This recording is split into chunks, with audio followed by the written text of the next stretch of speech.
Hi, everybody. This is Silvio Canto in Dallas, Texas on Tuesday, April the 22nd. And welcome to our commentary. Well, just a quick administrative note. If you're following me on X, and some of you are, just wanted to let you know that I was verified. I got my little blue mark next to my name, which means that they've checked my account and they concluded that I am a real person and that I am real. I guess I'm for real. So if you're following me on X, thank you very much for that, and thank you to the folks at X for approving my mark, as they like to call it, my little blue mark. You know, I actually think that one of the greatest things that Elon Musk ever did was buying Twitter and turning it into X. He has created a medium for communication and for debate that is absolutely first class. I mean, I have to tell you, I love it.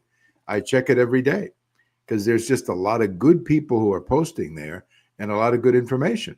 And I'm now that I have my blue mark, I hope that you consider following me and giving me a good thumbs up when I post something worthwhile. I usually post in the morning. I usually post my American Thinker post. That's usually the first thing I do. I post that one on X. That's usually my automatic every single day. Whatever I put over at American Thinker, I will publish at X. Now, I think you can also pick up my stuff at American Thinker too. They have their own X account as well. So wherever you follow me, I just want to thank you so much. And if you're doing it on X, well, thank you once again. Thank you for doing that. I have a post over at the American Thinker. Speaking of my American Thinker post, I have a post over there about Earth Day. Earth Day, the very first Earth Day happened in 1970. And ever since then, we've celebrated April 22nd as birthday. I remember the first one. It was a big deal. And, you know, over the years, I get it has gone in and out of style. I don't know if people are as excited about it now as they were back then. But one of the problems, I think, with the whole climate movement is the fact that they've made so many crazy predictions that haven't come true. And in my post over at the American Thinker today, I go through 18 of them, just 18 predictions that didn't come true. All these dire predictions. You know, we were going to basically freeze to death. We were going to melt to death or heat ourselves to death or grill ourselves to death at one point. We were going to run out of food, and there were going to be people literally starving in the world because apparently we had more people than food. None of that happened. None of that happened. We never froze to death. We never heat ourselves to death. And we never ran out of food. Now, there are places where they have food problems, no question about it, particularly socialist countries. That's where they have shortages of food, like in Cuba. Like I remember when we lived in Cuba, my mother had to make these lines just to get the basic essentials. You know, people would line up outside the stores to get their weekly rations. So, yes, there are countries where food was rationed, but it had nothing to do with the climate. It was simply the political system, in the case of Cuba, a communist system that eventually destroyed, the economy and everything else. So yes, there were some people who didn't have food, but it had nothing to do, absolutely nothing to do with climate change. It was simply the political system that operated in that country. In fact, I remember, speaking of Cuba, always have a memory of my mother lining up to buy milk because they only gave you so much milk every week. And I'll never forget my parents talking about that. And my parents sitting there saying, gee, we didn't have to do this before Castro. And now all of a sudden we have to line up to buy milk. So that's, there were food shortages in the last 40 or 50 years, but they had nothing to do with the climate. They have to do with the political system. In the case of Cuba, communism. Down in Venezuela, they have shortages too, unless you use dollars. If you use dollars, then you don't have to worry. You don't have to worry about it. So anyway, Earth Day. It was on this day in 1970. And as I write in my post, the problem with these climate people is that all their predictions turn out to be wrong, because all their predictions are so dire and exaggerated that most of them turn out to be wrong. Now, I'm sure somebody's going to send me a a message saying, well, yes, but the temperatures did go up 1 degree or 2 degrees. Okay, fine. It probably did. But that's certainly not the dire predictions that we were told were going to happen. Nothing like what we were told was going to happen back in 1970 and over the years. I mean, everybody remembers, if you're old enough to remember, I think it was in 1981, that either Newsweek or Time magazine had a cover photo of somebody freezing to death. It was supposed to be global cooling, I guess, would freeze the world. In fact, I was so afraid of global cooling because I thought they were going to cancel the baseball season because not every stadium had a park, with a dome on it. And I was really worried they're going to cancel the baseball season because of global cooling. Well, it didn't happen. Then I think it was either Time or Newsweek who, after or before that, ran a big story about global warming and how we were all going to grill to death, basically heat ourselves to death. It was going to be the earth was going to be like a big oven where all of us would be burning to death. All the rivers would dry up because it was so hot. There'd be shortages of water and everything else. Well, that didn't pan out either. So again, I think that's been their problem in the climate change people, that they tend to exaggerate the consequences. And I think in the process, they lose credibility. That's why I think a lot of these movements have never really caught on, because they're basically exaggerating what's going to happen. Don't you? I'm sure all of you remember, who was it that said that by the year 2005 or something like that, or 2020 or something like that, that New York City would be flooded, would be like completely, underwater. Well, that didn't happen either. That didn't happen either. So at some point, I think the people who promote these ideas have got to take themselves a little seriously and realize that making all these predictions, honestly, don't work out very well for them. Don't work out very well for them at all. Well, of course, the big story around the world the last couple of days is the passing of Pope Francis. As a Catholic, obviously, I'm very sorry to hear that. As a Catholic, I respect, of course, and honor the Pope. And Pope Francis was obviously our Pope and someone who had to be respected. That doesn't mean that you agree with everything. It doesn't mean that you feel that he did everything correctly. I think he made some bad mistakes in focusing so much on climate change and focusing so much on illegal immigration. I think he got a little sidetracked from what should be his mission, which is to promote the faith and bring people into the faith. I also think that he was used by some people by simply using him or somehow lending credibility to a lot of the left-wing ideas by having the Pope repeat them. And certainly when it came to illegal immigration, I mean, how in the world do you tell a country that you're not supposed to have borders? You have to have borders.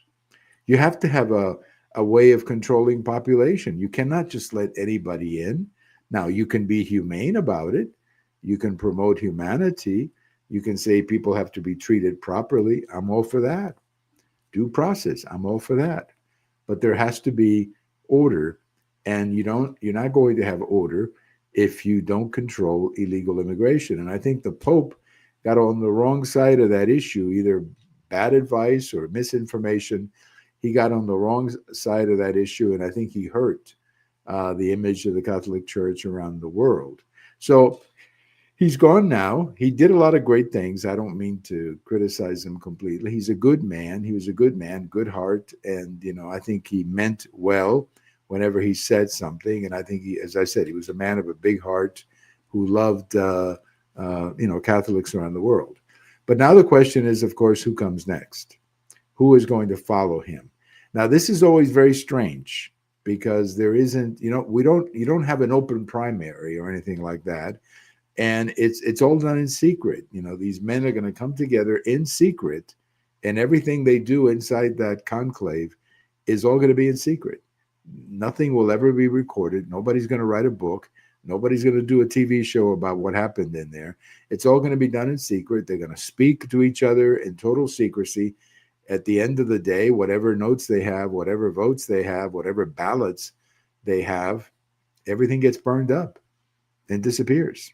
So nothing gets recorded. Again, nobody's going to write a book about this.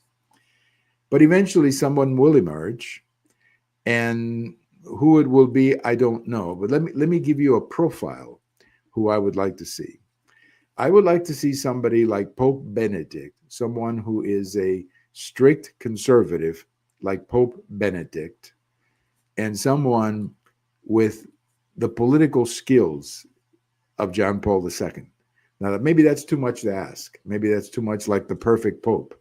You know, the political skills of John Paul II and the intellect and commitment to the Catholic faith of Pope Benedict. Maybe that's too much to ask, but that's what I'm looking for. That's what I'm looking for. I want to see somebody who promotes the Catholic Church and promotes the idea that the Catholic Church has certain principles, certain ideas, and the Pope is going to defend them. And I don't want to see somebody getting involved in political movements because that's not his job. His job is not to tell the United States what to do about immigration. His job is not to tell Western countries what to do about climate change. That's not his job. That's not what he should be focusing on. He should be focusing on developing the church, bringing the church into the 21st century and beyond, and making sure that he leaves a stronger church than the one that he inherited. I don't think Pope Francis is leaving a stronger church. I think he leaves a lot of problems and a lot of dissatisfaction with his tenure as a pope. So rest in peace to the Pope. Rest in peace. We appreciate the good things that you did, and he did many. We appreciate the love that you have in your heart, and he was a good man. He was a good man, but I think it's time to have a different kind of pope, and I'm hoping that that's who elect. There is some rumor out there. There's a pope in Africa who's very popular, or candidate from Africa who is very conservative and very popular. Some of the things I've been reading, people who follow this very closely say that he has a very good chance of becoming a pope. I believe he's from Nigeria. And anyway, very good man from everything I read. He could be the next pope. And that would be historic in the sense that it will be the first African. And that in itself, there's also one, I believe, from the Philippines. And that would also be symbolic because it's someone from that part of the world. He's also, I believe, very conservative too. There's an American pope or American candidate who's also very conservative, and another one too. So that's what I want. I want someone who, as I said before, who has the intellect of Pope Benedict, strong on issues and strong on traditions, and then, if possible, the political skills of John Paul II. That's a lot to ask for because John Paul II was truly historic. Well, just a couple of things, just a couple of quick things here. I believe eventually the Supreme Court will agree with President Trump that he can deport people in the country, but I think they will make sure that there is some due process involved in it. I'm okay with that. I think you do want to make sure that there is due process in how we do these things. And a couple of things from on this day in history. 1978, the Blues Brothers, if you remember those two guys, made their debut on Saturday Night Live, and they became big. As I recall, they were huge back in the 70s, early 80s. They even made a movie together called The Blues Brothers. Fantastic and hilarious movie. And on this day in 1994, President Nixon passed away.